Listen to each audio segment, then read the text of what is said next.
তৎসহ এই পূত পবিত্র কৈলামকুটি শ্রী রাধা গোবিন্দজির শ্রীমন্দিরের যিনি পরম পূজ্যপাদ সেবাধ্যক্ষ আচার্যপাদ, তার চরণ বন্দনা পূর্বক দণ্ডবৎ প্রণতি। দুরাগত সমাগত ভক্তজন, সাধুজন, অনুরাগীজন, মহাপ্রভুর প্রিয় গৌড়ীয় বৈষ্ণবজন, শ্রদ্ধাশীলা কল্যাণিয়া দেবী মূর্তি, ধর্মমূর্তি মাতৃগণ, সকল ভক্তচরণে সশ্রদ্ধ দণ্ডবৎ প্রণতি। দেখুন, ভাগবতের স্বর্গ বিসর্গ এমনি করে যে বিষয়বস্তু নিরূপণ হয়েছে, তার মধ্যে দশম স্কন্ধ হল ভগবানের দিব্য অপ্রাকৃত লীলা, যাকে দার্শনিক ভাষায় নীরদ বলে, এবং একাদশ স্কন্ধ এটি বড় দার্শনিক তত্ত্ব বিষয় আলোচিত হয়েছে। সর্ববেদান্ত সার অমল পুরাণ শ্রীমদ্ ভাগবত, এখানে এসেছে মুক্তির কথা, বন্ধন মুক্তি। তো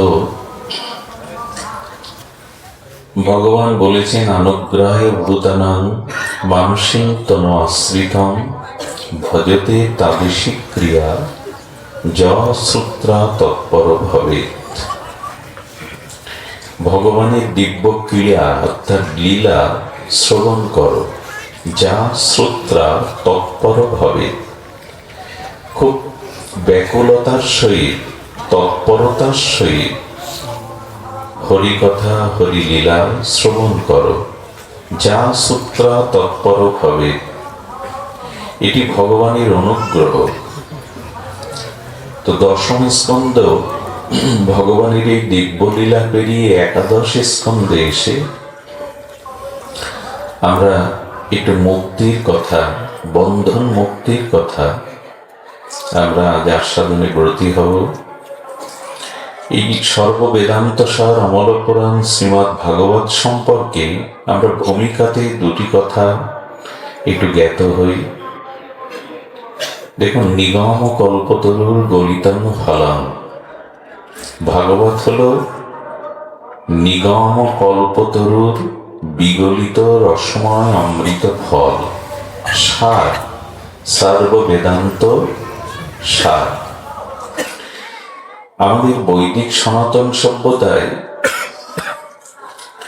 নিগম এবং আগম শাস্ত্র, এই যে বেদ, বেদান্ত, উপনিষদ, এটি হলো বৃক্ষ। আচ্ছা, কোন বৃক্ষের সার বস্তু কোনটি? বৃক্ষের শাখা প্রশাখা, তার পত্র, এটি নয়। বৃক্ষের সার হলো তার ফল।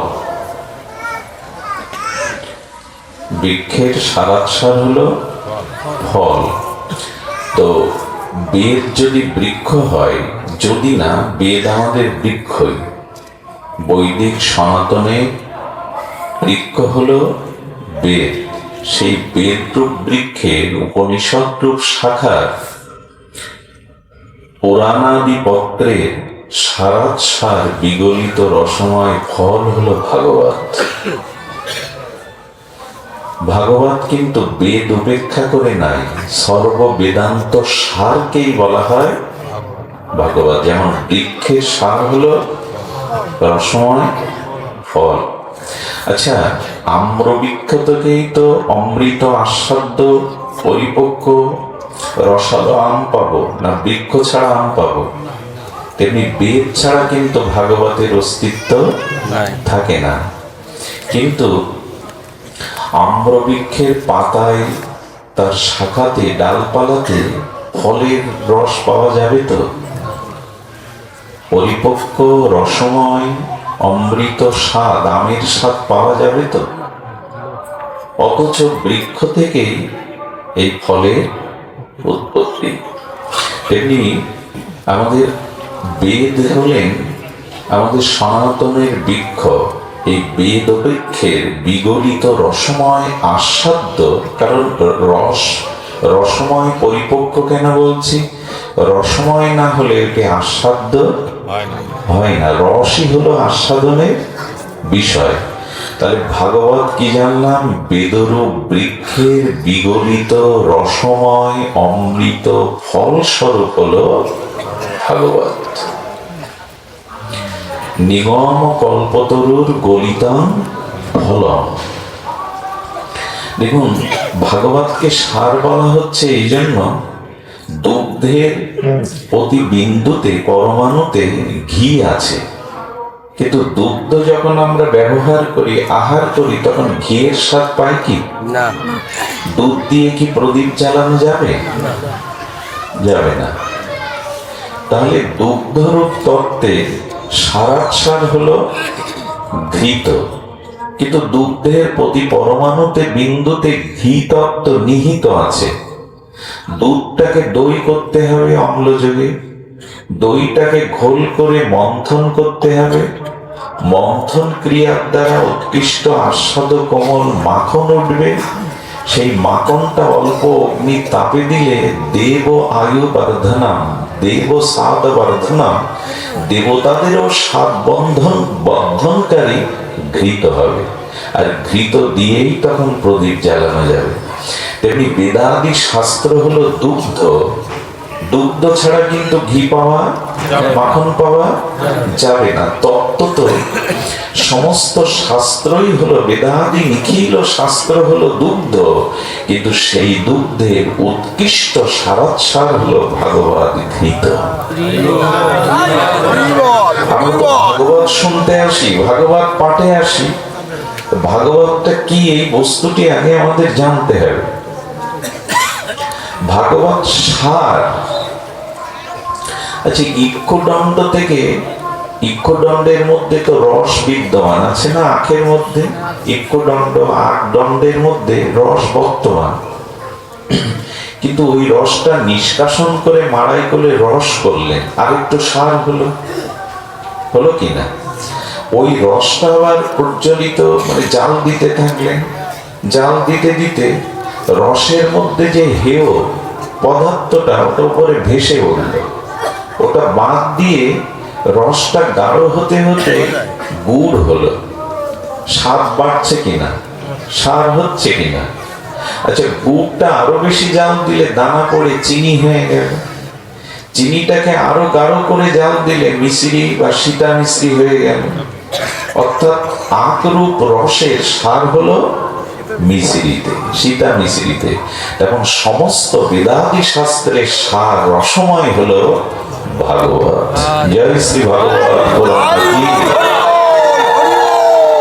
এই জন্য মানুষ ভাগবত শুনতে কেন আসবে?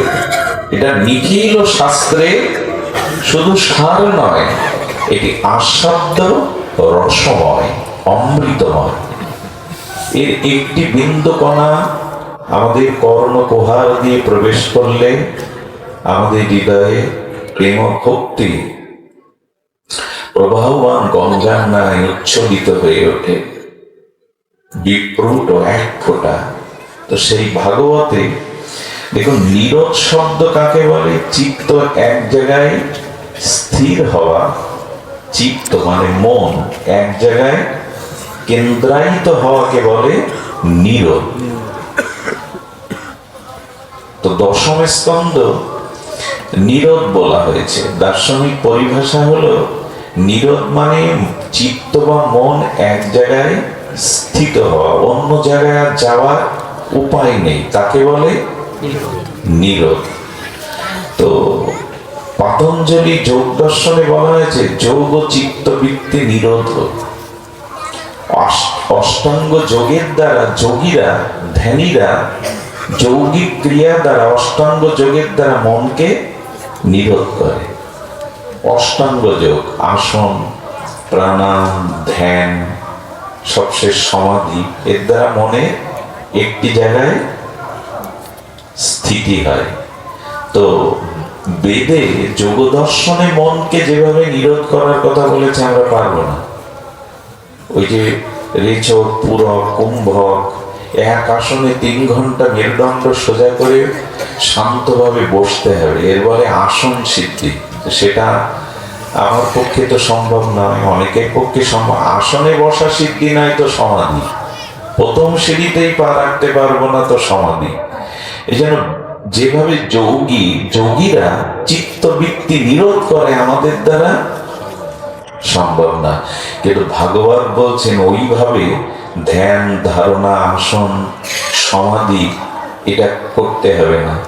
ভগবানের লীলাতে মনটা মিশিয়ে দাও। ভগবানের দিব্য চিন্ময় লীলাতে যদি তুমি মনটা দিতে পারো, মন ওই লীলা ছেড়ে আর কোথাও যাবে না। একে বলে নিরোধ। আমাদের ভাগবতীয় ভক্তিযজ্ঞের ভক্তদের মন নিরোধ কিন্তু যোগের দ্বারা না, যৌগিক ক্রিয়ার দ্বারা না।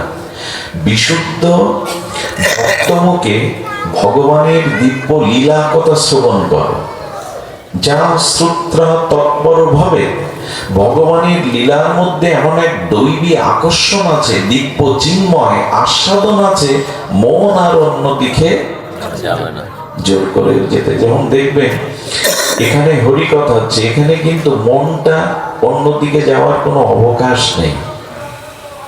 মন অন্যদিকে এখন যেতে চাইবে না। মন অন্যদিকে যদি আমাকে ফাঁকি দিয়ে যায়, কথাগুলি, শব্দগুলি কর্ণে প্রবেশ করবে না। যেটা যোগের দ্বারা, ধ্যানের দ্বারা, আসনের দ্বারা, ক্রিয়ার দ্বারা হয় না, এটা ভগবানের লীলার কথা সাধু সঙ্গে শুনলেই মন নিরোধ হয়ে যায়।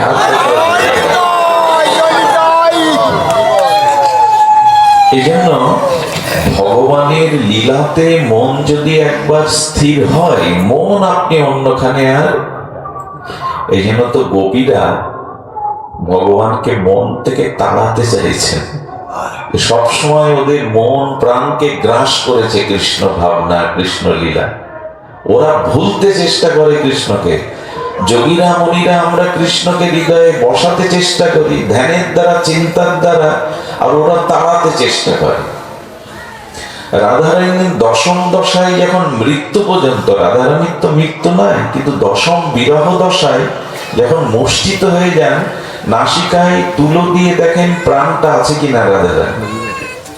ললিতা সখী এক সময় বলছেন, কৃষ্ণকে ভুলে যাওয়ার জন্য আমি যোগ শিখে এসেছি, তুইও শিখে নে। কৃষ্ণকে স্মরণ করেই তো তোর এই দশা। কৃষ্ণকে ভুলবো কি করে? রাধারানীকে তখন শিখিয়ে দিচ্ছে, চোখ বন্ধ করে নিঃশ্বাস ক্রিয়া, সুষমা, ইরা, পিঙ্গলায় যোগের যা নিয়ম, এভাবে যদি তুই যোগ অবলম্বন করতে পারিস রায়, তাহলে কৃষ্ণকে ভুলে যেতে পারবি। যেই চোখ বন্ধ করে যৌগিক ক্রিয়া দ্বারা কৃষ্ণকে ভুলতে চেষ্টা করেছে, রাধারানী চোখ খুলে বলছেন, যত চেষ্টা করি তত বেশি মনে পড়ে। ওরা কৃষ্ণকে ভুলতে চেষ্টা করে কিন্তু তত বেশি, একে বলে আবেশ। লীলার প্রতি, ভগবানের নাম রূপ লীলার প্রতি, শ্রী ভগবানের প্রতি তাদের এত আবেশ, ওটা তারা যোগের দ্বারা, ক্রিয়ার দ্বারা বিস্মরণ হতে চেষ্টা করলেও পারে না, পারা সম্ভব নয়। তাই জন্য আমরা দশম স্কন্ধ ভগবানের দিব্য ব্রজলীলা এই জন্য শ্রবণ করি, যে মন যাতে ওখানেই আটকে যায়। অন্যখানে গেলেই তো মনের গতি বিষয়ের গতির দিকে যাবে, পতনের দিকে যাবে, নীরব। কিন্তু একাদশ স্কন্ধকে বলা হয়েছে মুক্তি। একাদশ স্কন্ধটা যদি দার্শনিক পরিভাষায় বিচার করি, তাহলে এখানে মুক্তি। দেখুন, মুক্তি বৈষ্ণবরা চায় না, আমরা আগেও শুনেছি। বৈষ্ণবরা মুক্তি চায় না। কিছু মনে নেবেন না, শুদ্ধ রাধা মাধবের, নিতাই গৌরের চরণাশ্রিত ভজনানন্দী শুদ্ধ ভক্তগণ নরক চায়, তবু মুক্তি চায় না। মুক্তি কাকে বলে খুব ধ্যান দিতে হবে। মুক্তি হলো আমার নিজ সুখের একটা স্থায়ী অবস্থা, আমার স্বসুখ নিজ সুখের একটা স্থায়ী সমাধান ব্যবস্থা। তার মানে আমার আর জন্ম থাকবে না, মৃত্যু থাকবে না, কর্মফল থাকবে না, মানে আমি ব্রহ্মের সাথে লীন হয়ে যাব।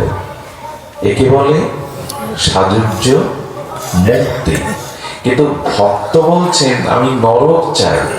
যদি কোনো অপরাধের কারণে, পাপের কারণে নরকে যায়, তো নরক ভোগ করে আবার এই জগতে এসে তোমার সাধু মহতের কৃপা পেয়ে তোমার সাধন ভজন করে প্রেম প্রাপ্ত হতে পারবো। কিন্তু একবার যদি তোমাকে মিশে মুক্তি পায়, আর তোমার ভজন রস থাকবে না, তোমার আরাধনা থাকবে না। এই জন্য মুক্তি মানে মোক্ষ, মুক্তি মানে মোক্ষ। ভক্তরা মোক্ষ চায় না, অপরাধে পতন হোক, নরকে যায়, আবার ফিরে এসে আবার সাধুগুরুর কৃপা পাবো, ভজন পাবো, সেবা পাবো, যুগল আরাধনা পাবো। কিন্তু মুক্তি পেলে, এই জন্য শাস্ত্রে বলছে চিনি হতে চেয়েও না, চিনি খেতে শেখো। চিনি হয়ে লাভ কি? চিনি আপনি হয়ে গেলেন, তাতে আস্বাদন থাকবে।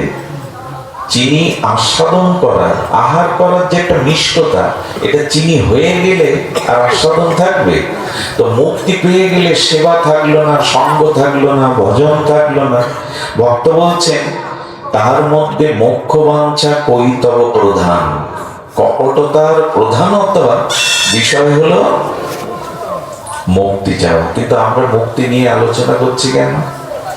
বলো, মুক্তি শব্দে আমাদের আচার্যরা অন্য অর্থ করেছে। শুনছেন কি মন দিয়ে? এ কথা একটু শুষ্ক কথা। মুক্তি শব্দের, এবার বারবার হাত দিও না, এবার মুক্তি শব্দের অর্থ হলো, মুক্তি শব্দের অর্থ হলো আমাদের কাছে মুক্তি, এই শব্দটা সে মুস ধাতু থেকে। মুস ধাতু মানে এই যে আমরা বললাম মুক্তি, কিন্তু মুক্তির এক অভিনব অর্থ সংযোজন করেছেন আমাদের আচার্য গোস্বামীগণ। মুক্তি মানে স্বরূপে স্থিতি। আবার বলবো শব্দটা মনে রাখার জন্য, মুক্তি মানে স্বরূপে স্থিতি। আমার স্বরূপ কি? দেহ, আমার নাম, আমার গৃহ সংসার, স্ত্রী পুত্র, এটা আমার স্বরূপ। স্বরূপ মানে আমাদের একটা হলো রূপ আর একটা হলো স্বরূপ। এই যে বাইরে আমাকে দেখছেন হস্তপদ বিশিষ্ট, পোশাকাদি পরিহিত, একটি রূপ। আমার চক্ষু, কর্ণ, নাসিকা, দেহের অবয়ব, হস্তপদ আছে, এটা একটা টোটাল রূপ। এটা আমার স্বরূপ না। তাহলে রূপ এবং স্বরূপ এই দুটি আমরা ভুল করে বসি। রূপটাকেই মাঝে মাঝে মনে করি আমার স্বরূপ। এটা আমাদের অজ্ঞতা, অজ্ঞানতা। অবিদ্যাগ্রস্ত জীব রূপ আর স্বরূপ বুঝতে আর না পারার কারণেই আমাদের এই জন্ম মৃত্যু কর্মফল ঘটে না। খুব ধ্যান দিতে হবে। আমাদের স্বরূপ বলতে মহাপ্রভু যে পরিচয় দিয়েছেন, আমরা নিত্য কৃষ্ণ দাস। কৃষ্ণ যেমন নিত্য, শাশ্বত, অব্যয়, সনাতন, সচ্চিদানন্দ, আমরা অংশীর অংশ হিসাবে জীব কিন্তু সচ্চিদানন্দের অংশ। তারও জরা, মৃত্যু, ব্যাধি নাই। আমাদের দেহের ক্ষয় আছে, লয় আছে, আমাদের দেহের ক্রম বিবর্তন আছে, পতন আছে, আছে কিনা? জরা, ব্যাধি, বার্ধক্য আছে, মৃত্যু আছে। আত্মার কি তাই?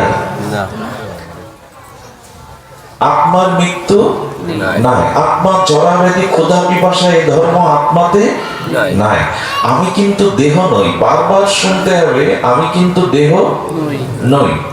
দেহটা আমার রূপ, কিন্তু আমার স্বরূপ হলো মানবী বংশ জীবলোক। আমি ঈশ্বরেরই অংশ।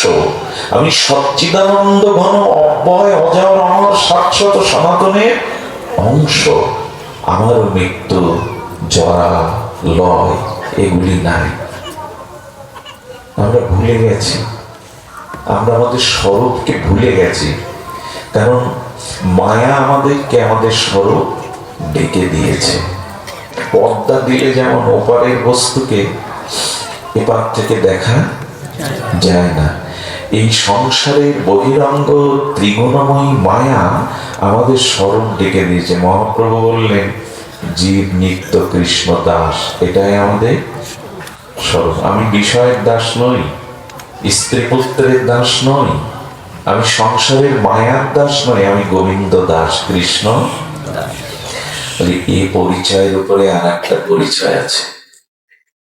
মহাপ্রভু বলে দিলেন এর পরেও আবার পরিচয় আছে। আছে, জীব নিত্য কৃষ্ণ দাস, এটা সত্য, এটা আরেকটি মহাসত্য আছে। সেই মহাসত্যটা হলো আমরা রাধারানীর দাসী। আমরা রাধারানীর এই নিবেদন ধরো সখী অনুগত করো। আমরা রাধারানীর নিত্য দাসী সেবিকা। আচ্ছা, ওই স্বরূপে স্থিতি হওয়ার নাম হলো মুক্তি। আমি আমার রাগ দেশ দেহ গেহ কুটুম্ব পরিজন এগুলিকে চেতনার দ্বারা ভজনের দ্বারা দূরে সরিয়ে যেদিন আমার ভিতরে চিরদিনের মতো আমি রাধারানীর কিং করি, আমি কৃষ্ণ দাস, এই স্বরূপে আমার স্থিতি আসবে, এরই নাম হলো প্রকৃত, এর নাম কি? মুক্তি। মুক্তির কিন্তু দুটো অর্থ এলো।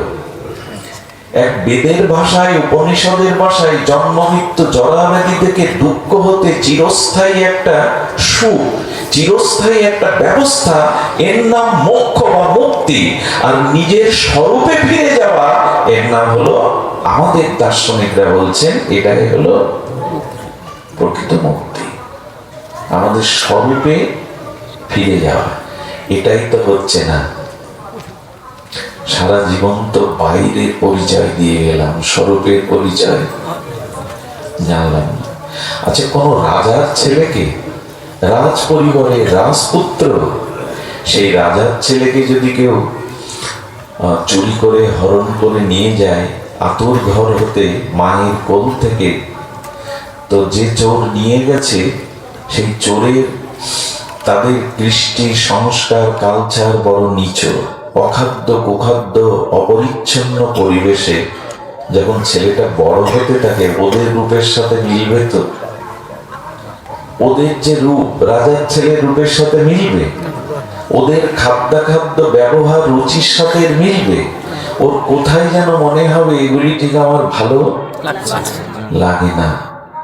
আমরা তেমনি ভগবানের অমৃতের পুত্র, অমৃত থেকে এসেছে। মায়া আমাদের হরণ করে এই কামনা বাসনার পরিবেশে বড় করে তুলছে।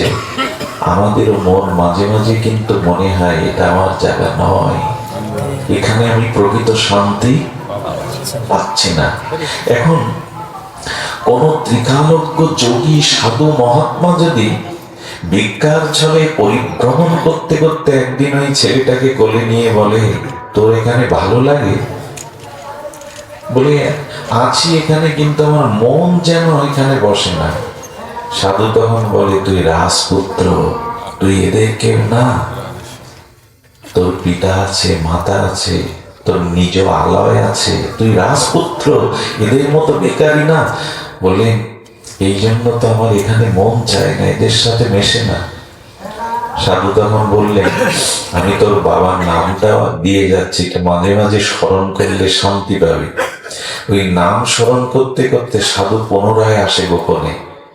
তখন ওই ছেলেটা বলে কি, বাবার নাম নিতে তো বড় আনন্দ লাগে, কিন্তু দেখতে যে স্বাদ হয়। তখন আর বাবার ছবিটা দিয়ে দিল, এটা গোপনে রাখবি, এরা দেখলে কিন্তু তোকে বাবার কাছে যেতে দেবে না। বাবার ছবিটা দিল, ছবি আর নাম নিতে নিতে একসময় প্রাণ আকুল হলো, আমি বাবার কাছে ফিরে যাব। আমরা সব হরণ হয়ে গেছি মায়ার দ্বারা, মায়ার সংসারে গোবিন্দ হতে, সেই পরম পিতা থেকে, সবচেয়ে আনন্দ থেকে হরণ হয়েছে। যেন সংসার মাঝে মাঝে সবার ভালো লাগে না, এখানে অতিষ্ঠ হয়ে ওঠে, এইখানটায় আমার শান্তি নেই। এরকম হয় না সবার মনে মাঝে মাঝে? হওয়ার কারণ আছে, আমরা এখানে না তো, আমরা অমৃতস্য পুত্র, অমৃতের পুত্র, এখানে কেউ না। এই জন্য আমাদেরও মাঝে মাঝে উদাস হয় মন। উদাস হলে কি হবে? মায়া আবার আমাদের এনে নিয়ে যায়, এই মায়াময় মোহময় এই আবেশে। মোহ আবেশ আমাদের বড্ড বেশি। এই জন্য ওই সাধুরূপী গুরু এসে, সাধু এসে বলেন, এরা তোমার প্রকৃত কেউ না, তোমার পিতার নাম শ্রী গোবিন্দ। আর সেই পিতার নাম বলার পরে কি দেয় জানেন? কিছুদিন পর ভগবানের রাধা মাধবের বিগ্রহ দেয়। এই হলো তার রূপ। নিতাই গৌর দিয়ে দেয়, বিগ্রহ দিয়ে নেয় না দীক্ষার পরে। সেই নাম স্মরণ করতে থাকো আর বাবাকে দেখতে থাকো। একদিন তোমার প্রাণ মন আকুল হয়ে যাবে তার কাছে ফিরে যেতে।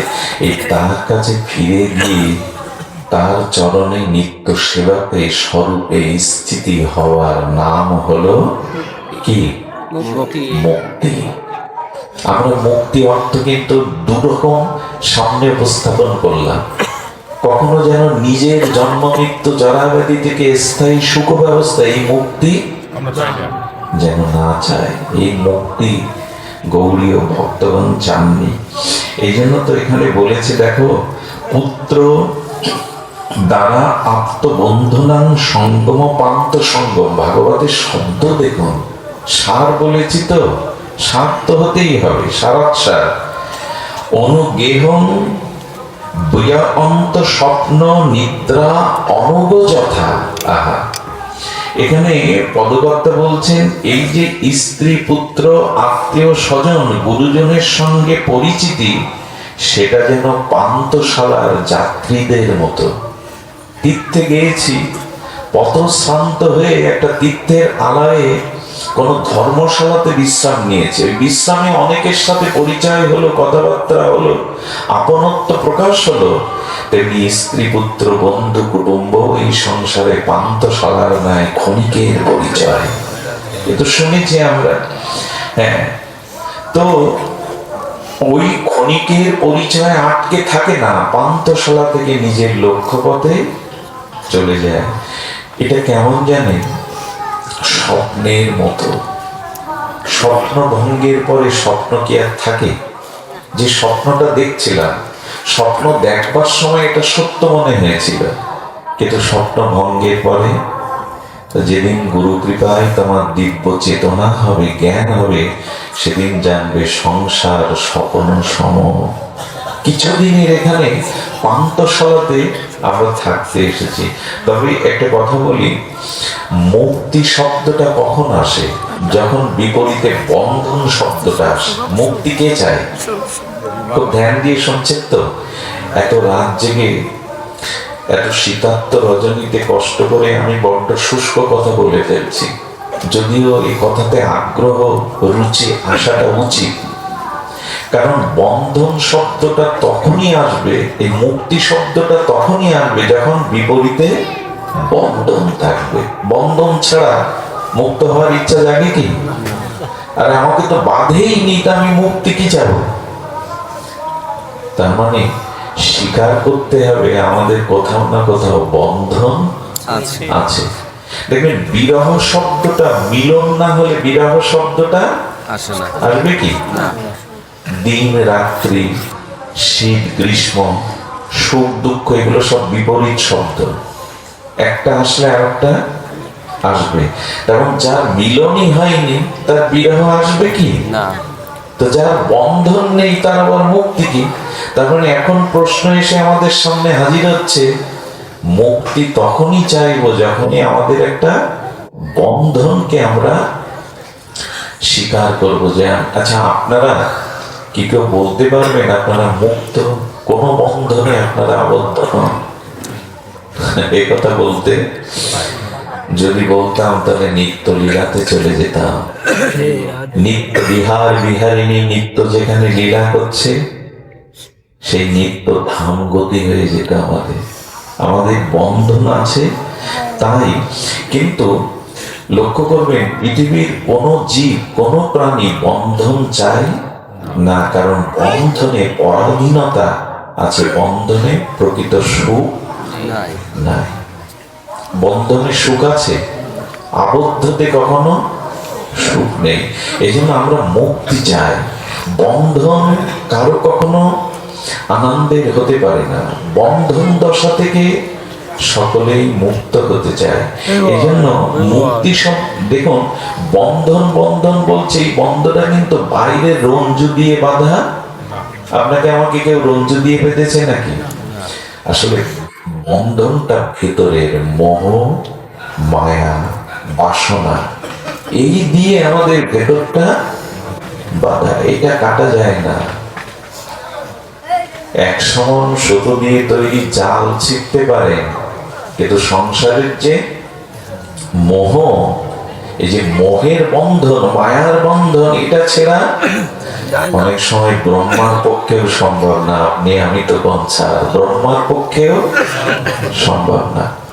এই জন্য শাস্ত্রে বলছেন যে দেখুন, এই বন্ধন মানসিক বন্ধন, এই বন্ধন আমাদের ভেতরের বন্ধন। বাইরে রঞ্জু দিয়ে কাউকে বাঁধলে কেউ বন্ধন মুক্ত করতে পারে, কিন্তু এই মোহ, এই মায়া, এই বন্ধনটা ভেতরে। আমি কতদিন বলছিলাম, আমার জামাটা আমি বাইরে থেকে, ওড়নাটা, বস্ত্রটা আমি খুলতে পারি, এটা স্বাভাবিক, সহজ, কিন্তু আমার ভেতরের ভাবকে আমি সহজে ত্যাগ করতে পারি না।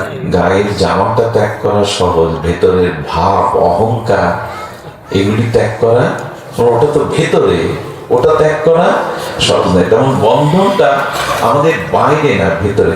বন্ধন শব্দের এক স্বামীজি খুব ভালো অর্থ করেছে। আমাদের বন্ধনটা কিসে জানেন? বন্ধু প্লাস ধন। শব্দটা বারবার বললে কি হয়?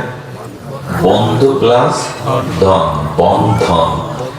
আমরা বেঁধে গেছি এই আত্মীয় কুটুম্ব আর ধন ঐশ্বর্যে, এটাই আমাদের বন্ধন। বন্ধু প্লাস ধন, টাকা পয়সা, বিত্ত, বৈভব আর স্ত্রী, পুত্র, কুটুম্ব, বন্ধু, সজ্জন, এই হলো আমাদের বন্ধন।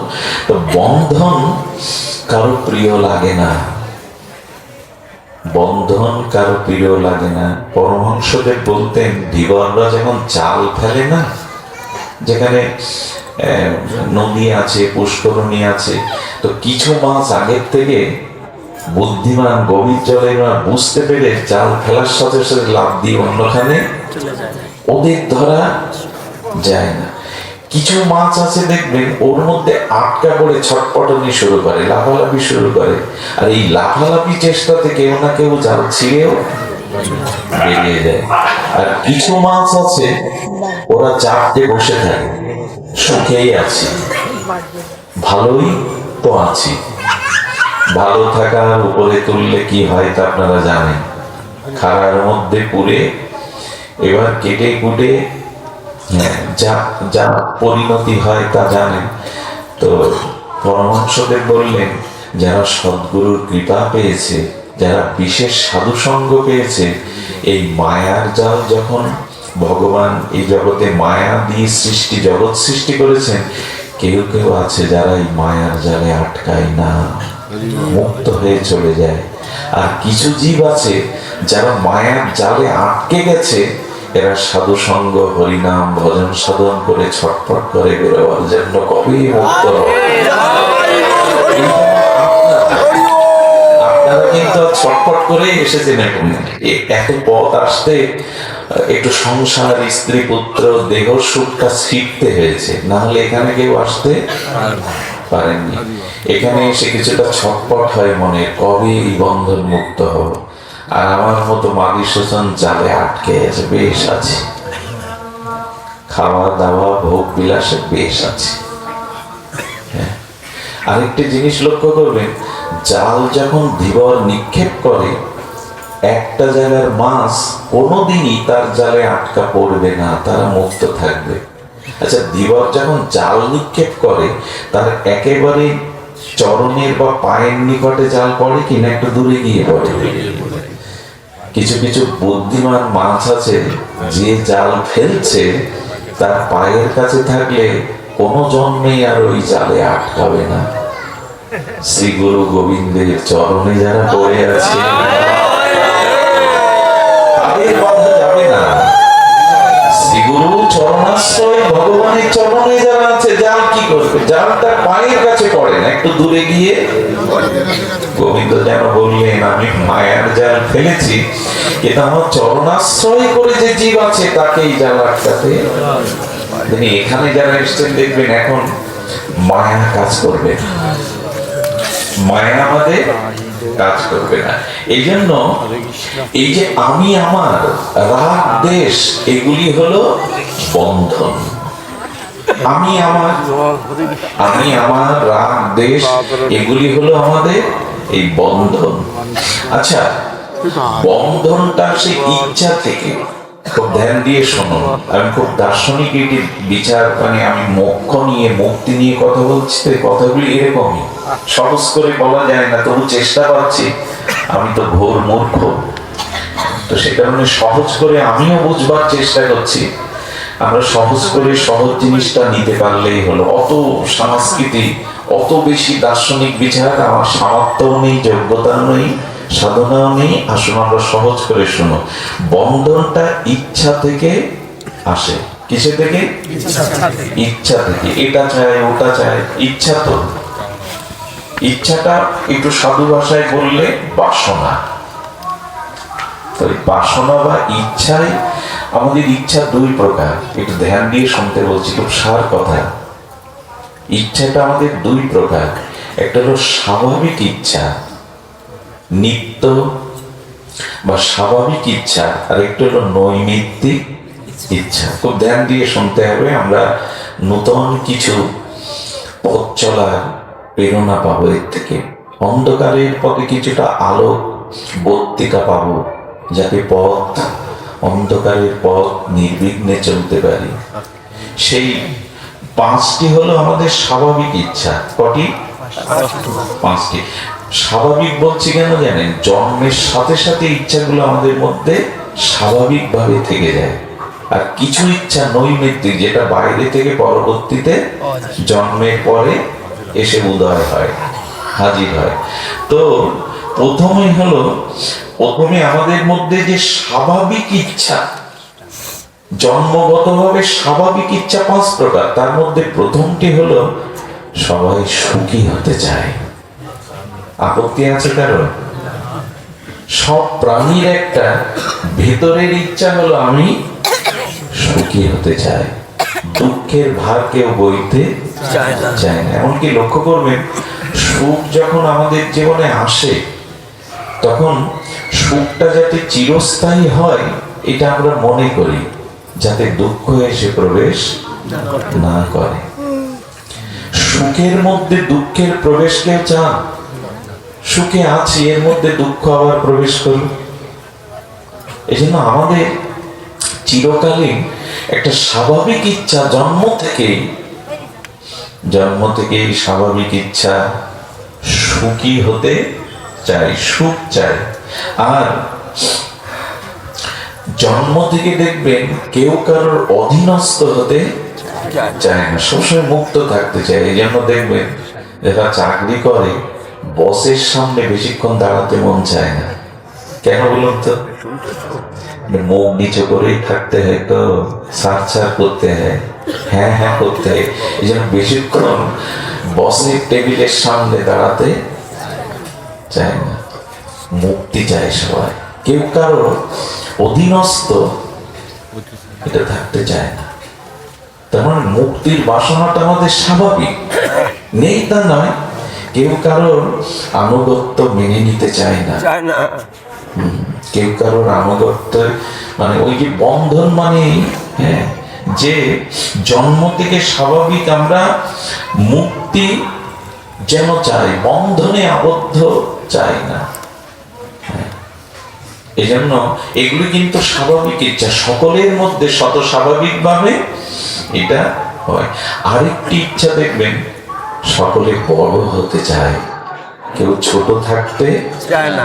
চায় না। সকলেই স্ব-স্ব-ক্ষেত্রে বড় হতে চায়। সবসময় মানুষের মধ্যে দেখবেন কাউকে আপনি ছোট করতে চাইবেন সব ব্যবহারের দ্বারা, শব্দের দ্বারা, তখনই আপনার অহংকারে আঘাত লাগে। তুমি ছোট হতে কেউ চায় না। চায় না।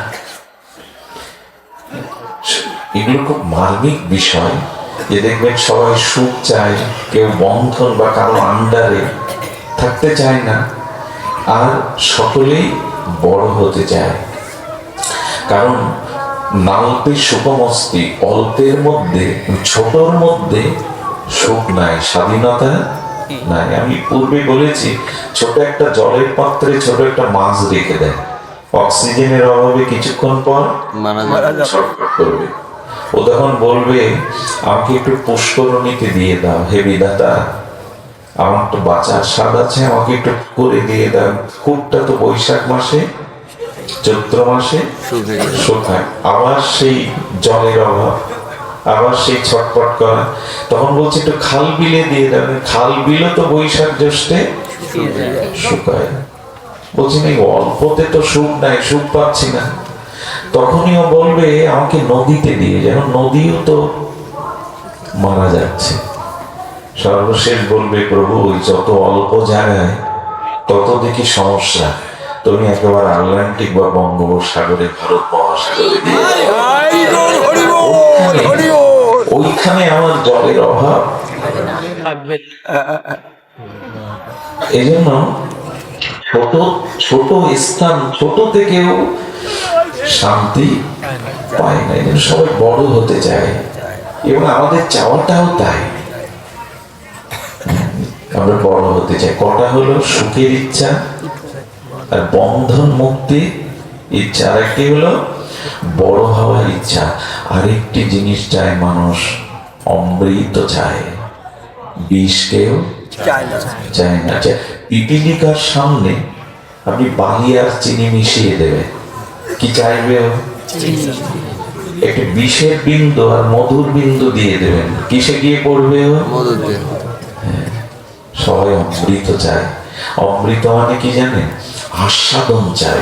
প্রত্যেক বস্তুর মধ্যে আমরা একটা রসের আস্বাদন চাই। বিষ কিন্তু কেউ চাই না। কিন্তু রবীন্দ্রনাথ ঋষিকবি বলেছেন, চাই না বললে কি আর হবে, আমি জেনে শুনে বিষ। যারা এইগুলো টানেন ধম, তারা তো গায়ে কি লেখা থাকে না, বড় বিভৎস চোখ থাকে। এগুলো জেনে শুনে বিষ পান করা করি আমরা। আরে বেটা, এক গ্লাস ওটা না পান করে এক গ্লাস দুধ পান কর। দুধ পান আর ওই পান কি সমান হয়? পান সামনে তো সমান।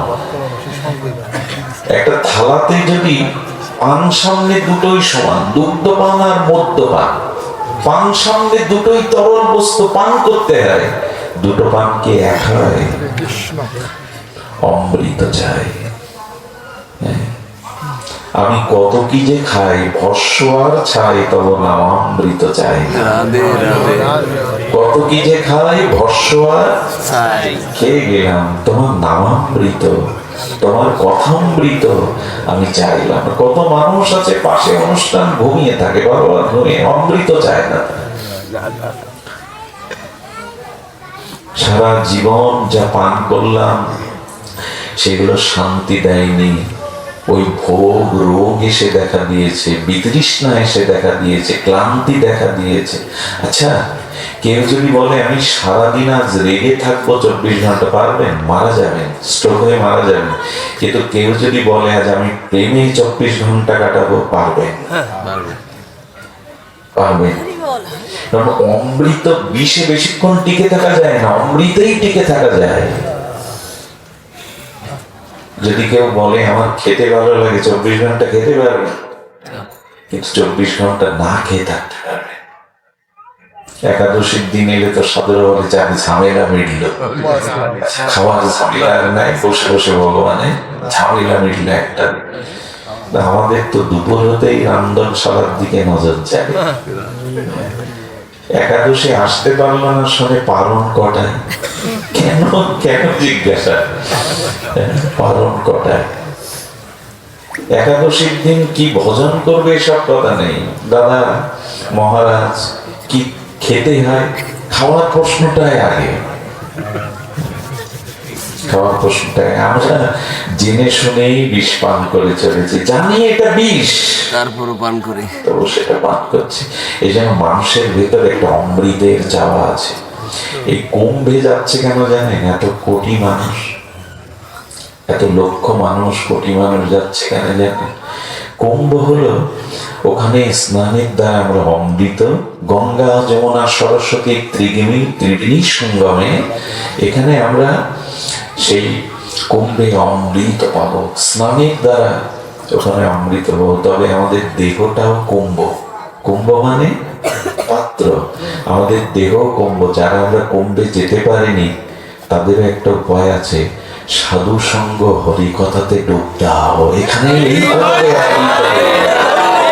এই কুম্ভেই অমৃত পেয়ে যাবে। কুম্ভ মানে আমাদের দেহ কুম্ভ। যারা যেতে পারেনি মনে মনে তারা হরি কথা, হরি নামের, হরি রসের মধ্যে ডুব দাও। এই কুম্ভ দেহেই অমৃত।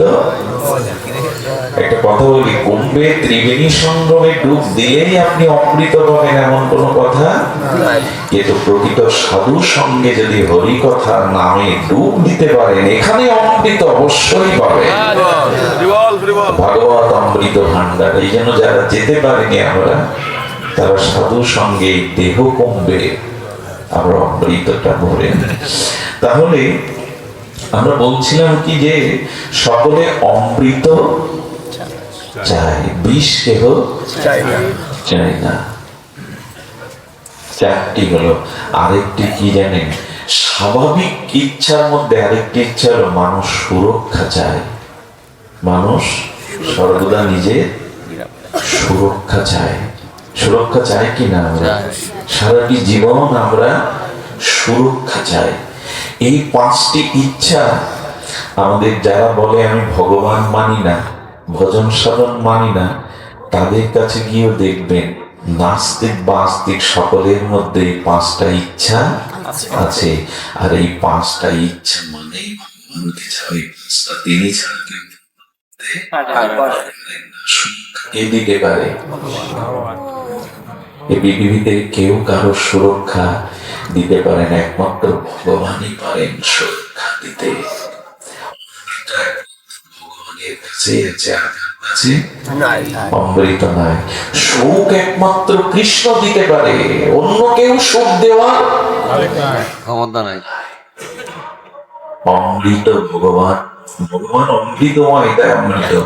সুখ সিন্ধু হলেন ভগবান, সচ্চিদানন্দ সুখ সিন্ধু। এই জন্য সুখ, অমৃত, সুরক্ষা, বড় হওয়া। আচ্ছা, বড় কি করে হওয়া যায়? আপনারা লক্ষ্য করেছেন এই পৃথিবীতে সব থেকে বড় খ্যাতি, সব থেকে বড় সম্মান কারা পায়?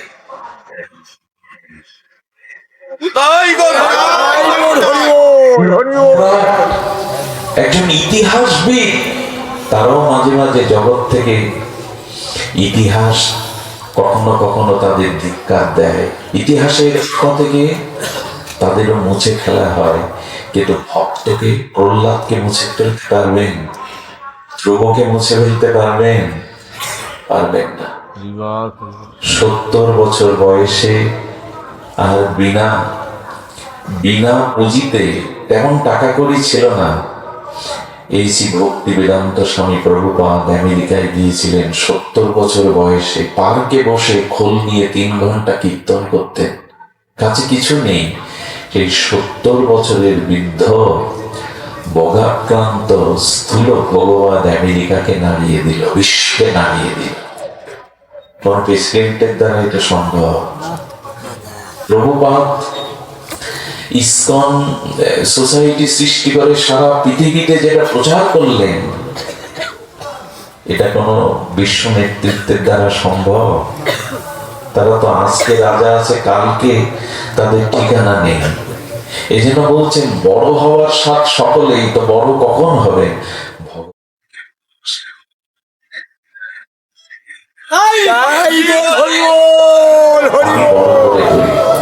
এই জগতে তারই খ্যাতি হয় যিনি গোবিন্দের ভক্ত হয়েছে। কিছু মনে নেবেন না, আমার মতো নরাধম, আমার ব্যক্তি পরিচয় যদি জানেন তো থুতু ফেলবেন আপনারা। আমাদের তো কোনো পরিচয় দেওয়ার কিছু নেই, না আছে বিদ্যা, না আছে সংস্কার। তবে এত দূর দূরান্ত থেকে ভক্তগণ কেন আমার ভেতরে, মানে এই যে এখানে আসেন হরিকথা শুনতে, আমার স্বাতন্ত্র তো কোনো পরিচয়ের জন্য এখানে কেউ আসে না। যদি প্রশ্ন করেন তবে আপনারা উত্তর কি দেবে জানেন? মঙ্গলজি কেন আসি জানো? ভগবান বা শ্রী গুরুদেব মহতের কৃপায় তোমার মুখ দিয়ে দুটো কৃষ্ণ কথা প্রকাশ হয়, তাই আসি। তোমাকে দেখতে আসি না, তোমার কোনো মহিমাই নেই যে তোমার কারণে কি জন্য আসবো। তোমার মুখ দিয়ে গোবিন্দ গুণকথা গুরু কৃপার প্রকাশ হয়, তাই আসি। এখানে কে এসছে সব করে? কে কাউকে দেখতে আসে, কিছু পেতে আসে? হরি খ্যাতিটা কখন হয় মানুষের? আমাকে একজন প্রশ্ন করেন, দাদা সেই ছোট্ট কারো থেকে পাঠ প্রচারে আছে, পেয়েছো কি? অনেক সময় তো তোমার নামে দুর্নামও শুনি, বদনামও শুনি, কি পেয়েছো? ভালোবাসে এই জন্য জিজ্ঞাসা করছে কি পেয়েছো? বললাম শোনো তাহলে কি পেয়েছি। আমি একবার রাশে প্রত্যন্ত গ্রাম অঞ্চলে পাঠ করতে যাই, ওই সাঁকো পার হয়ে যেতে হয়, গ্রামের মেঠো পথ। ওখানে রাশের পাঠ সমাপ্ত করেছে, রাত তখন 1টা বাজে, 1:30 বাজতে গেছে। আমি ওই গ্রামের ছোট নদীর তীরে, সেটা শারদ পূর্ণিমা, উদ্ভাসিত আলোয় আলোকিত সারা জগৎ, শারদ পূর্ণিমার পূর্ণচন্দ্রের বিকশিত জ্যোৎস্নায় আমি দাঁড়িয়ে আছি। বহুদূর হতে দেখে এক বৃদ্ধা মা তার যুবক নাতনিকে বলছেন নিয়ে চল, আমাকে একটু নিয়ে চল। আরে আমি পড়ে যাচ্ছ, হাঁটতে পারছো না তো নিয়ে যাব কি? নাতনিটা তাকে বারবার কটু কথা বলছে, বলে মারিস ধরিস পড়ি মরি, একবার নিয়ে চল। ছুটে আসছে কোথায়? নিয়ে চল নিয়ে চল। বাবা নিয়ে চলে, হে ঠাকুর যেন একবার দেখা পায়। তার ব্যাকুলতা দেখে, পড়া দেখে, এত কষ্ট করে আসা দেখে আমি গিয়ে বলছি, বুড়িমা কোথায় যাচ্ছেন হন্তদন্ত এই রাত দেখটায়? বিল্লমঙ্গলকে একবার দেখতে যাচ্ছি। যে মাইকে শুনছিলাম রাসের কথা, গোবিন্দের কথা, ব্রজলীলার কথা, মনে হলো কবে মারা যাব, একবার একটু ওকে দেখে আসি, আশীর্বাদ করে আসি। হ্যাঁ, আমি প্রণাম করে বুকে জড়িয়ে ধরে বললাম, আমার মাথায় হাতটা রাখো। আমি বলেছিলাম আজ আমার জীবনের এটাই শ্রেষ্ঠ। এই জন্য ভগবানকে ভালোবেসে দেখুন। এ জগতের ধনীকে পেছন থেকে মানুষ গালি দেয়, দেয় না? অনেক ধনীকে মানুষ সহ্য করতে গালি দেয়, রূপ আছে তারও তিরস্কার হয়। বড় হবার একটাই উপায়, ভগবানকে ভালোবাসো। ভগবান বলে যে আমাকে ভালোবাসে আমি তাকে আমার মাথা, ভগবানকে একবার ভালোবেসে দেখুন, জগৎ আপনাকে চাইবে। এই জন্য এই স্বাভাবিক ইচ্ছাগুলি, মানে ভগবানকেই চাওয়া, অমৃত চাওয়া। সুরক্ষা কে দিতে পারে? দ্রৌপদীর সুরক্ষা তার পঞ্চস্বামীও দিতে পারেনি। সুরক্ষা একমাত্র ভজ হরে মন শ্রীনন্দ নন্দন অভয় চরণাঙ্গ বিন্দরে। একমাত্র অভয় আমাদের রাধারানীর পাদ পদ্মে নিতাই গৌরে। মহাপ্রভুর অস্তকে বলেছেন সুরেশানন দুর্গম, আমাদের নয় দেবতাদেরও নিরাপদ আশ্রয় হলো গৌর চরণ, গোবিন্দ চরণ। দেবতাদেরও, মানুষের কথা বাদ দিন, দেবতাদেরও নিরাপদ আশ্রয় হলো গোবিন্দ চরণ, গৌর চরণ। সুরেশানন দুর্গম, দেবগণেরও নিরাপদ আশ্রয় ভগবত চরণ। এটি আমাদের স্বাভাবিক ইচ্ছা। আর এই ইচ্ছাগুলো থাকা মানে এগুলি আর কেউ পূরণ করতে পারবে না, স্বয়ং ভগবান ছাড়া। সন্তান যদি মনে করে সারা জীবন মায়ের স্তনের দুগ্ধ পান করব, মায়ের পক্ষে তা একটি সময়ক্রমে মায়ের বুকে আর দুগ্ধ তত্ত্ব থাকে না। আর সন্তানেরও মায়ের কোল মানায় না। কিশোর হয়ে গেলে, যুবক হয়ে গেলে আর মায়ের কোল, এই জন্য এই জগতের যা বস্তু, দুগ্ধ তো অমৃত, কিন্তু মার ক্ষমতা আছে সারা জীবন দিয়ে দেওয়া।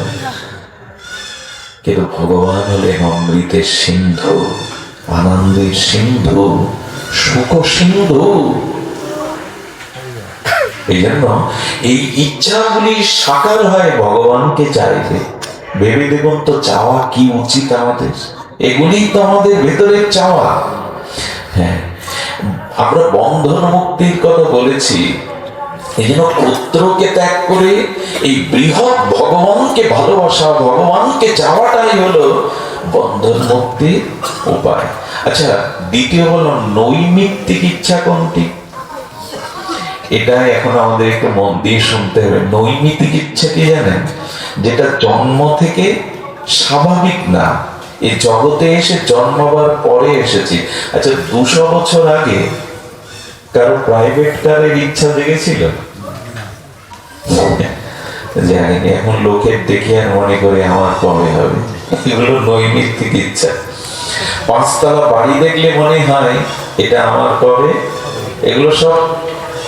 এই জন্য বর্তমান বিজ্ঞাপনের যুগ। কি বলে এটা? এই বিজ্ঞাপন যত দেখবেন মনে হবে ওটা ঘরে আনে। এই বিজ্ঞাপনের ইচ্ছাটা এখন আমাদের ফাঁসিয়ে দিয়েছে, যত বিজ্ঞাপন। আচ্ছা, এখান থেকে 40 বছর আগে স্মার্টফোনের ইচ্ছা কারো হয়েছিল? কেন হয়নি? সেটা তখন ছিল না। এখন একটা নিবেদন করি, এই ইচ্ছার লাগাম টানুন। নৈমিত্তিক ইচ্ছার শেষ, এই ইচ্ছাই এখন শেষ করে দিচ্ছে। আর আমাদের ছোট ছোট শিশু কিশোরদের অবস্থা তো আমরা একেবারেই শেষ করে। ডাক্তার যতই বলুক ওদের হাতে দিও না। এই ইচ্ছা এখন আমাদের এই মূল ইচ্ছাকে ঢেকে ফেলেছে। বাড়ি চাই, গাড়ি চাই, বড় পথ চাই, হ্যাঁ, এইগুলি। এই জন্য এই ইচ্ছাগুলি লাগাম যদি না টানে, চাই আর চাই, এই চাইতে চাইতেই ফেসে গেছে আমরা।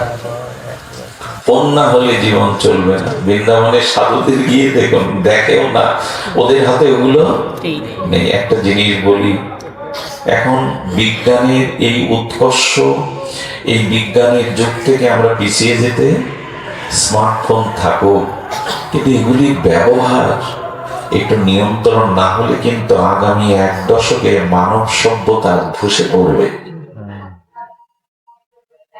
মানব সভ্যতা ধসে পড়েছে, আর যেটুকু বাকি আছে। এই জন্য এইসব ব্যবহারে, এই যে গাড়ি চাই, হ্যাঁ, স্মার্ট, যে ছোট ছোট বাচ্চারা ক্লাস 6-7 পড়ে, তাদের হাতে কেন স্কুলে এটা যাবে? এই জন্য কত কত মেধাবী জীবন ওই যে মোটরসাইকেলের কারণে কিনে দিতে হবে। বাবা মাকে তারা হুমকি দেয়, আত্মহত্যা। কত প্রাণ যে ঝরে যেতে দেখেছি। সবার হাতে সব ইচ্ছা পূরণ করতে যায় না। আমি ভারতীয় একটা সঙ্গীতের একটা চরণ আমার খুব মনে পড়ে, সব পেলে নষ্ট জীবন। সব যদি পেয়ে যায় না কেউ, তার জীবন নষ্ট হতে বাধ্য। কিছু কিছু অপূর্ণতা ভালো, কিছু কিছু অপূর্ণতা ভালো। এই জন্য নিবেদন করব যে এই নৈমিত্তিক যে ইচ্ছাগুলো বিজ্ঞাপনের দ্বারা আমাদের জীবনে আসছে, আশ্চর্য হতে হয়। সব ঘরে বাচ্চাদের এখন ওষুধ। আপনাদের শিশুকালগুলো মা জোর করে তিতো খাওয়াতো, 14 শাক তিতো। এখন এখানে ফাস্টফুডটাই সকালে দেয়া হয়। স্কুলে যাবে, টিফিনে আর কি দেবে? দাও, ওটা দাও। খাদ্যে বিজ্ঞাপন, ওই যে বলছে বিজ্ঞাপন থেকে যে ইচ্ছাগুলো জাগে, উপায়ও নেই এখন। জানি না কোন দিকে যাচ্ছে আমরা, এর শেষ কোথায়। তবে যে ভালোর পথে যাচ্ছে না সমাজ, আমাদের পারিবারিক অবস্থা, ব্যক্তি অবস্থা যে ভালোর দিকে যাচ্ছে না, এটা বলা যায়। এই ইচ্ছা মানুষের কি ক্ষতি করে একটা জিনিস শোনা। এক ভদ্রলোক তার পরিবারকে সময় দিতে পারত না, এত ব্যবসা বাণিজ্য শিল্পপতি। তো তার শিশু বাবাকে চাইতো, কিন্তু সবসময় পেত না। একটা শূন্যতা। বাবা যখনই আসতো উচ্ছ্বাস, বাবা বাবা বলে। হঠাৎ করে বাবা একদিন দামি একটা বিদেশি কার কিনে এনেছে।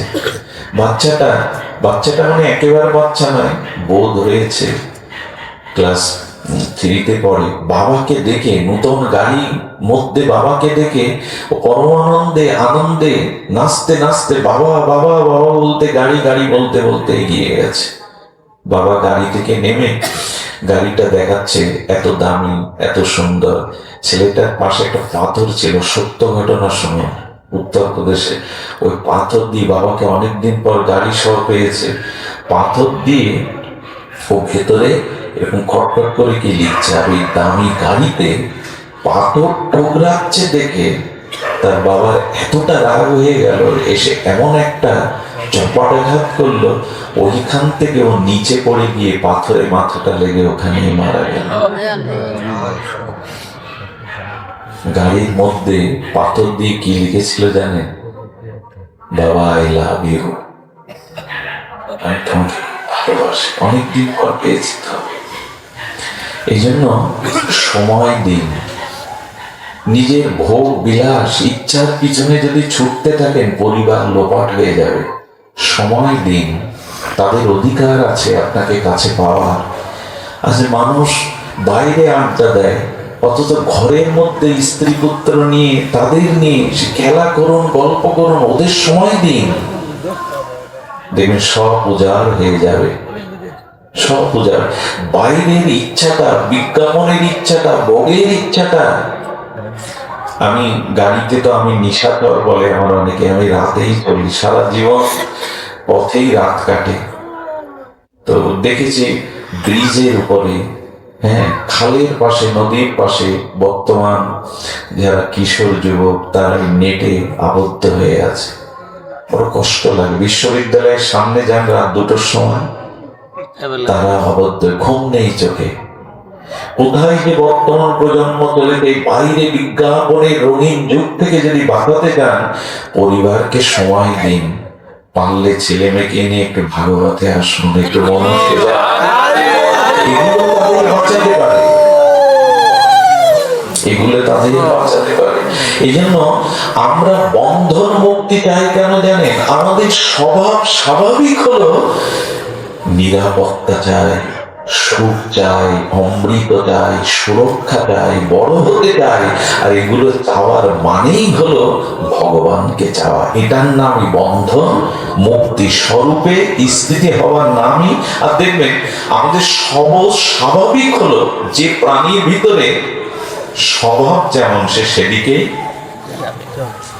এটা কিন্তু আমাদের স্বভাব। আমরা অমৃত থেকে এসেছি। ঈশ্বরকে ভালোবাসায়, তাকে সেবা করায়, তাকে চাওয়াই আমাদের স্বভাব। যার যার স্বভাব না, সে সেদিকেই যায়। আচ্ছা, পাখি কখনো খাঁচায় থাকতে ভালো বোধ করে? ওর স্বভাব কি? খাঁচার মধ্যে আবদ্ধ থাকা। এই জন্য ফাঁক পেলেই উঠতে চায়।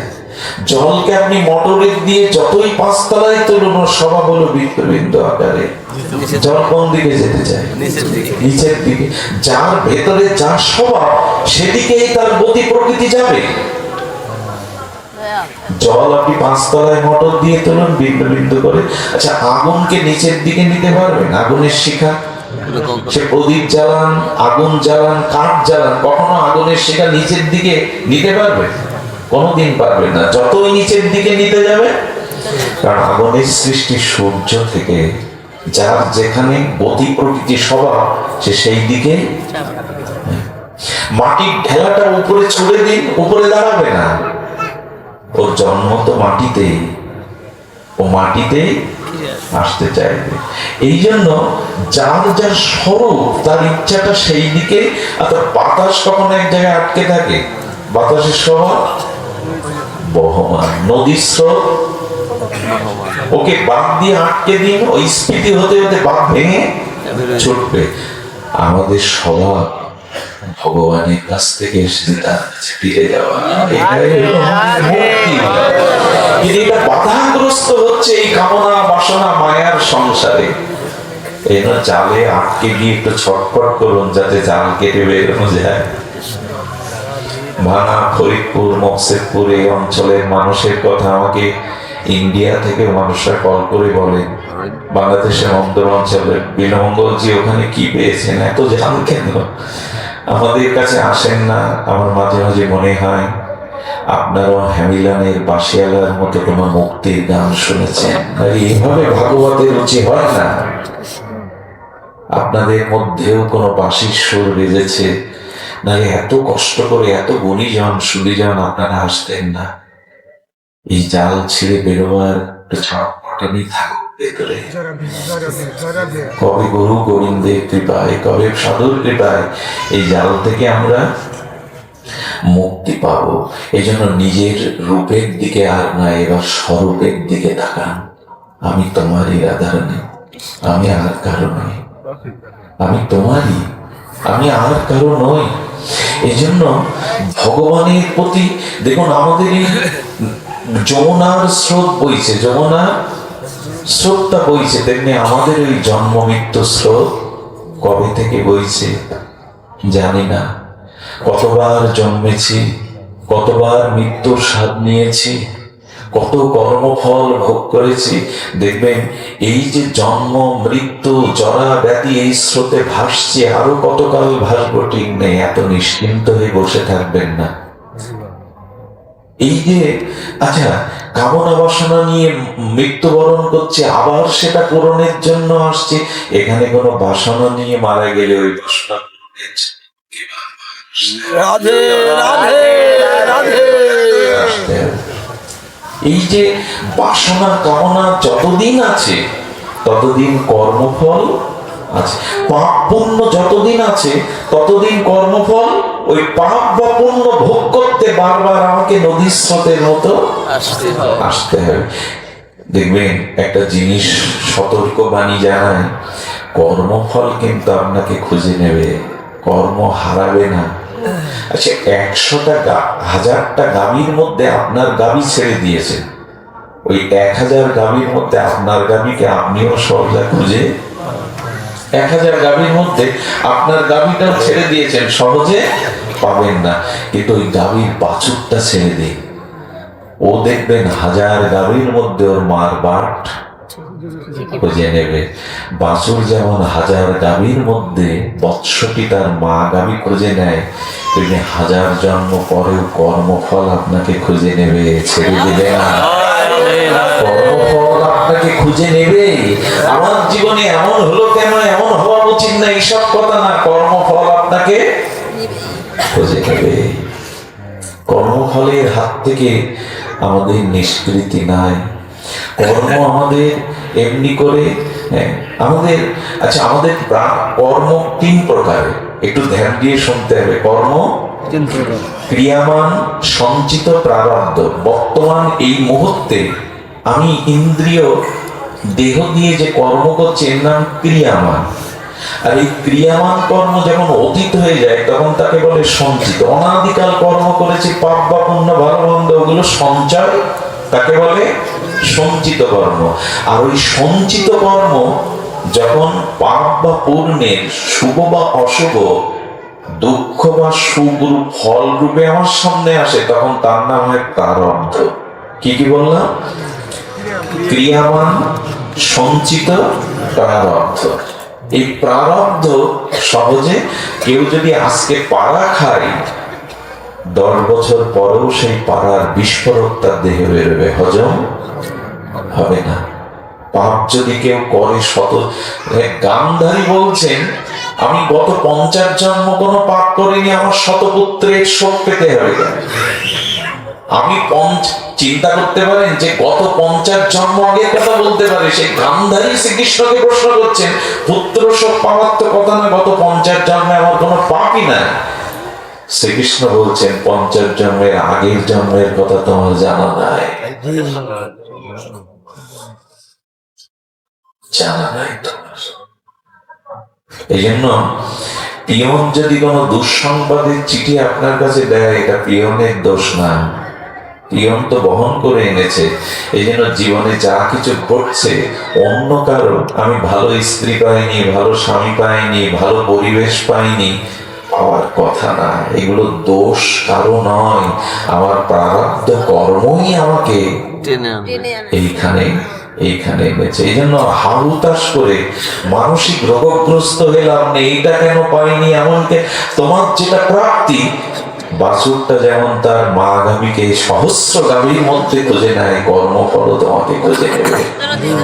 50 জন্ম পরে নিলেও নেবে, মুক্তি নেই। আচ্ছা, যদি তাই হবে প্রারব্ধ, আচ্ছা আমাদের জীবনে 3 ভাবে প্রারব্ধ আসে: ইচ্ছা প্রারব্ধ, অনিচ্ছা প্রারব্ধ, পরেচ্ছা প্রারব্ধ। শুনছেন কি মন দিয়ে?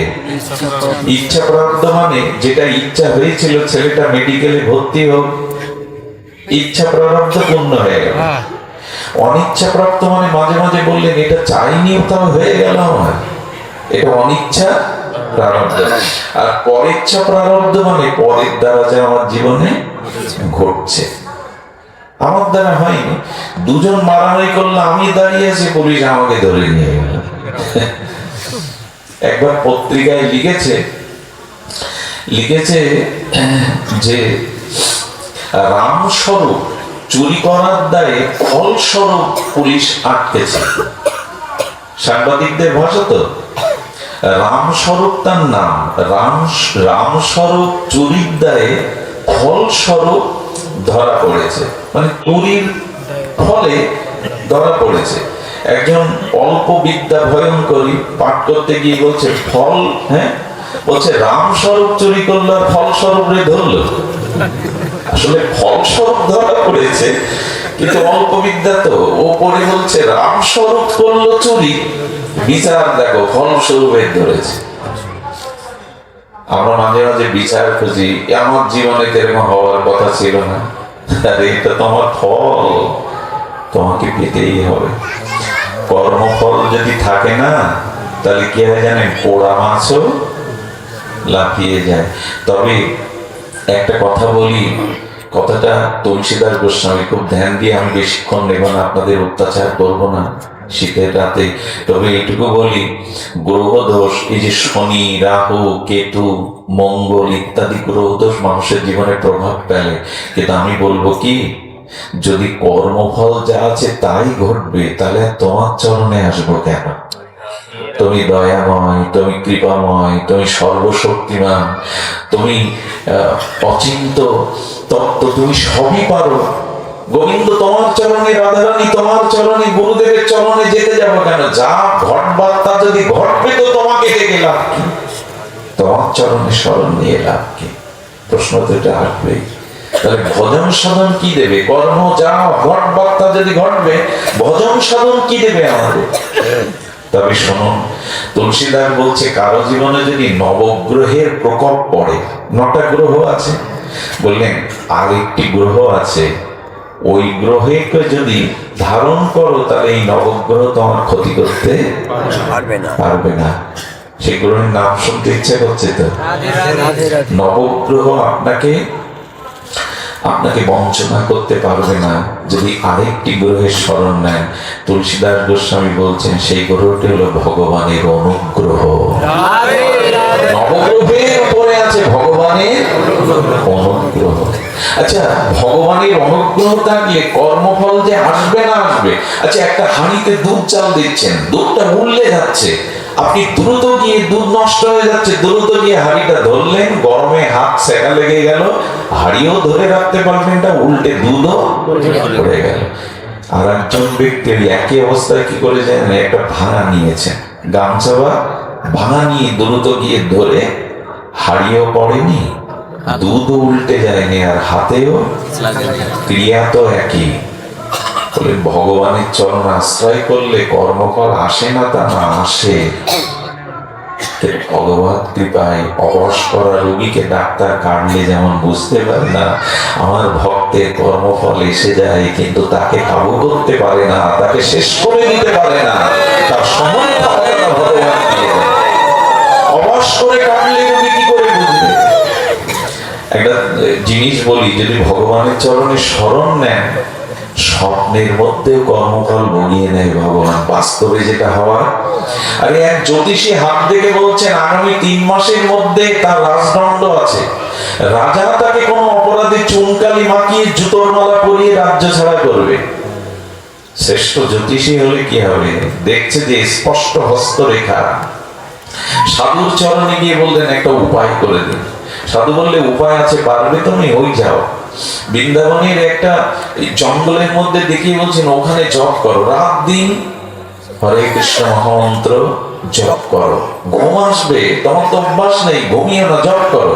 3 দিন ওই একটু তুলসী পাতা একটু জল দুধ খেয়ে 3 দিন এক নাগাড়ে গোবিন্দ নাম করতে করতে অভ্যাস তো নাই, ঘুমিয়ে পড়েছে দিনের মধ্যে। ঘুমের মধ্যে স্বপ্ন দেখছে রাজা ধরে নিয়ে গেল, বিচার হলো, অপমানিত হলেন, চুলকানি মাখালো, তাকে জুতো পেটা করে ঢেড়ি দিয়ে বের করে দিল। স্বপ্ন ভাঙার পরে চিৎকার করে উঠেছে, সাধুর চরণে গিয়ে বলছেন বাবা এমন স্বপ্ন দেখলাম, এটা ঘটতে যাচ্ছে নাকি? সাধু হেসে বললেন যা বেটা, ভগবানের নাম নেওয়াতে যেটা বাস্তবে ঘটবে সেটা স্বপ্নের মধ্যে ঘটে। এটি মিথ্যা সংবাদ নয়, এটি হয়, এটি হয়। ভগবানের স্মরণ নিন, কর্মফল যে আসবে না তা না, আসবে। পরিস্থিতি ভগবানের কৃপায় আপনার সহনশীলতা আসবে।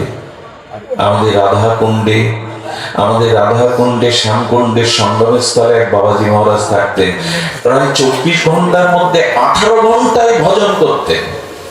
ভজন থেকে বিরতি নেই।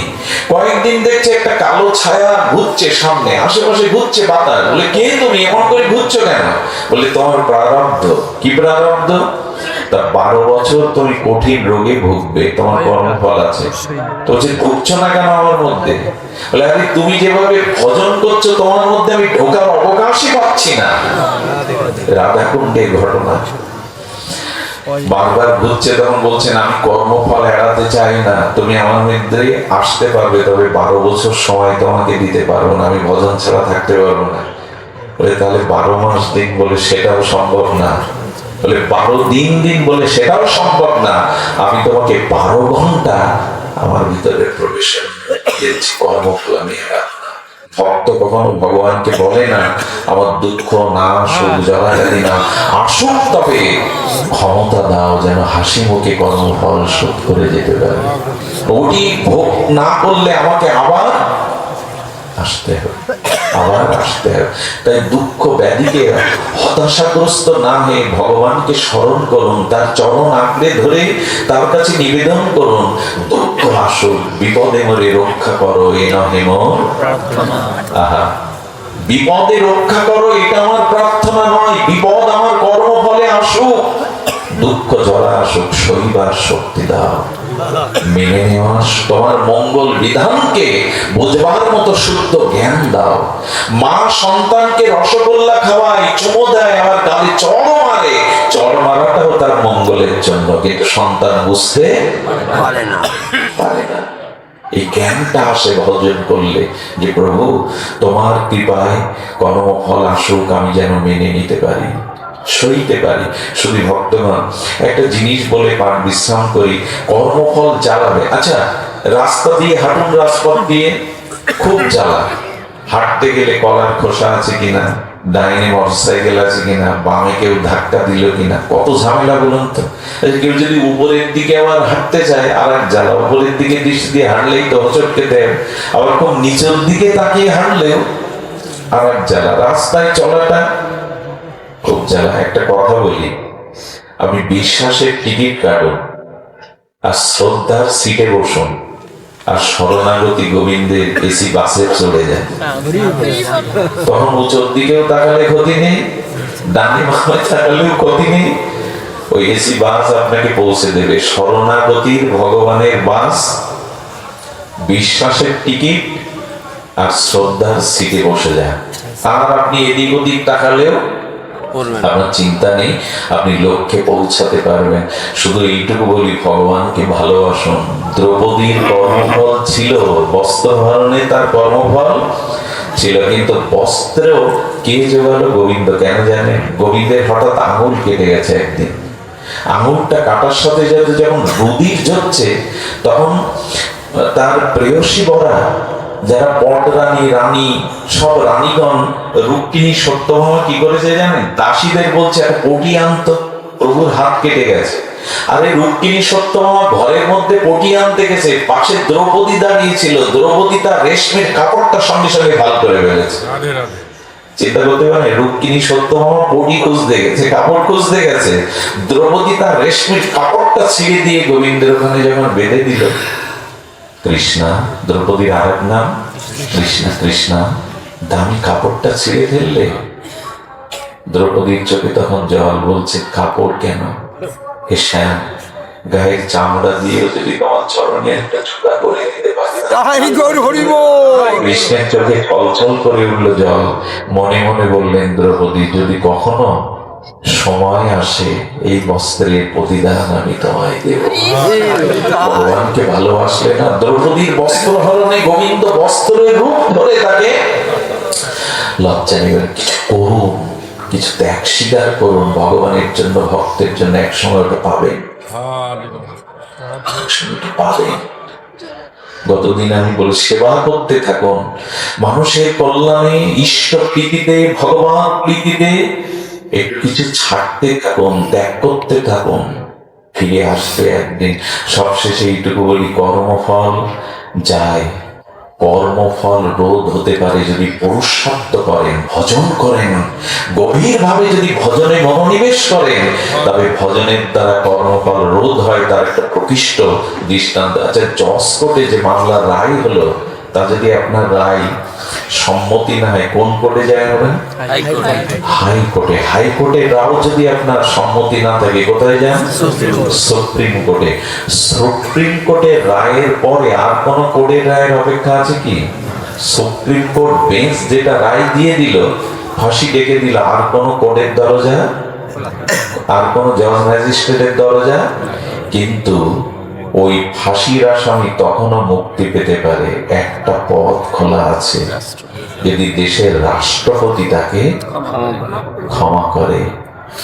একটা ফাঁসির আসামি আর সুপ্রিম কোর্টের রায়ের বাইরেও যদি বিশেষ ক্ষমতা বলে রাষ্ট্রপতি কোনো ফাঁসির আসামিকে মুক্তি দিতে পারেন, তবে জগৎপতি কৃষ্ণ পারে না? কর্মফল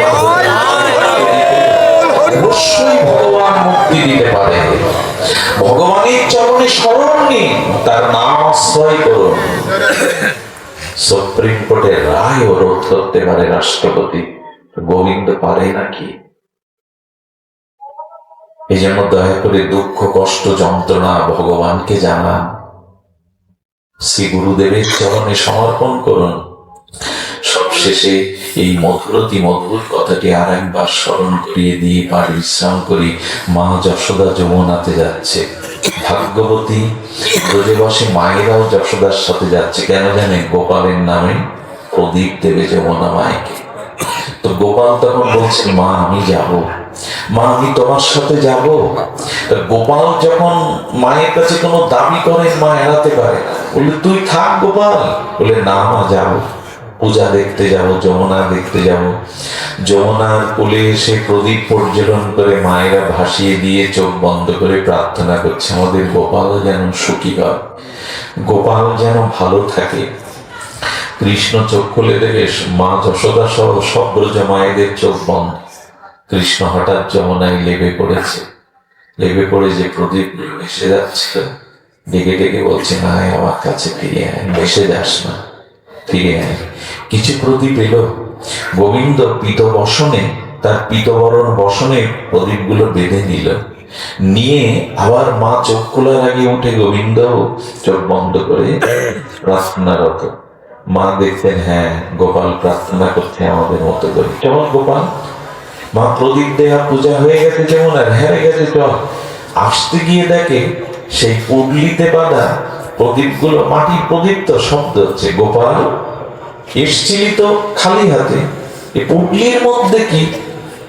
যশোদার দিকে তাকিয়ে বলছে, মা সবার পুডলি দেখতে নেই, কারো পুডলি দেখতে নেই। যশোদা বলতে, ওটা বুঝেছি, কিন্তু চোরের পুডলি খোলা যায়। তুই এসেছিলি খালি হাতে, কি চুরি করে নিয়ে যাচ্ছিস? দেখি। পুডলি খুলে দেখে মা যেসব প্রদীপ ভাসিয়েছিল, তোর স্বভাব এখনো যায়নি গোপাল, তো চুরি করার স্বভাবটা এখানে। প্রদীপগুলো, আচ্ছা প্রদীপগুলো নিয়েছিস, যে কথাটা আজকের অনুষ্ঠানের সার সিদ্ধান্ত কথা কৃষ্ণ তখন বলছেন কানো কানো সুরে, মা আমার একটা স্বভাব আছে, সেই স্বভাব হলো আমার সামনে কেউ ভেসে যাক, এখানে আমার সামনে কেউ ভেসে যাক, এটা আমি দেখতে পারি না। প্রদীপগুলো যখন যমুনায় ভেসে যাচ্ছিল তখন আমি নেমে গিয়ে ওদেরকে ডেকেছিলাম, আয় এই হলো ভগবানের স্বরূপ। আমরা কেউ পতন হই, আমরা কেউ স্খলিত হই, এটা ভগবান চান না। তিনি অপেক্ষা করে আছেন কবে আমি তার কাছে ফিরে যাব, আমি তো তারই। এই সংসারে তিনি ছাড়া আমার জন্য তিনি অপেক্ষা করে আছেন। মাঝে মাঝে তিনি নেমে আসেন, আমরা তো তার কাছে যাই না, তিনি হাত বাড়িয়ে দেন। আমরা কতটা কাঁদি, আমাদের জন্য তিনি অনেক বেশি কাঁদেন। আমরা তাকে কতটা খুঁজি, তিনি আমাকে বেশি বেশি খোঁজেন। সন্তান হারিয়ে গেলে সন্তান মাকে কতটা খোঁজে, মাই তো খুঁজে বেড়ায়। ভগবান আমাদের, আমরা তাকে কতটা ডাকি। তিনি গোপকুমারকে বলেছিলেন যে একজন জীব যতদিন ভগবানের কাছে ফিরে না যাবে, সেই জীবের জন্য ভগবানের ব্যাকুলতা থাকবে, চোখে জল থাকবে, কবেই তুমি আমার হবে। ভগবান এই জন্য গোবিন্দ বলছেন আমার সামনে কেউ ভেসে যাক মা, এটা আমি দেখতে পারি না, তাই তো ডেকে ওদের কোলে তুলে নিয়েছি। যশোদা তখন বললেন, তো সবগুলোকে কেন নিলে না, অল্পগুলো যে নিয়ে নিলি। কৃষ্ণ কি বললো জানেন মা, আমি ডাকি সবাইকে, আমি সবাইকে হরিনামের বংশীর ধ্বনিতে সাধুর বাণীতে ডাকি, কিন্তু সবাই আসে না, সবাই আসে না। আমার ডাকে যারা সাড়া দেয় আমি তাদের কোলে তুলে নিই, কিন্তু যে আমার ডাকে সাড়া দেয় না তারা চিরকালই ভেসে যায়, তাদের আমি নিতে পারি না। এই জন্য হরিকথা হরিনামে বংশীর ধ্বনিতে আজও ভগবান আমাদের ডাকেন, একটু তার ডাকে সাড়া দিন, না হলে কিন্তু ভেসে যেতে হবে। গোবিন্দ বলছেন আমার ডাকে সাড়া না দিলে তারা আমার কাছে আসে না, আমি তাদের নিতে পারি না, এমনি করেই ভেসে যায়। আসুন এই মৃত্যুময় সংসারে আমরা কতকাল জন্ম মৃত্যু চক্রে ভালব, ভগবানের চরণাশ্রয় করি, তবেই স্বল্পে স্থিতি হয়ে এই জন্ম মৃত্যু যারা ব্যাধির হাত থেকে আমরা নিত্য সেই মুক্তি পাবো। আর সেদিন আমরা গেয়ে উঠতে পারবো সেই পরমানন্দের গান, সেদিন আমরা অমৃত সঙ্গীত গেয়ে উঠতে পারবো, যেটা ঠাকুর মশাই গেয়েছেন, বারবার গেয়েছেন।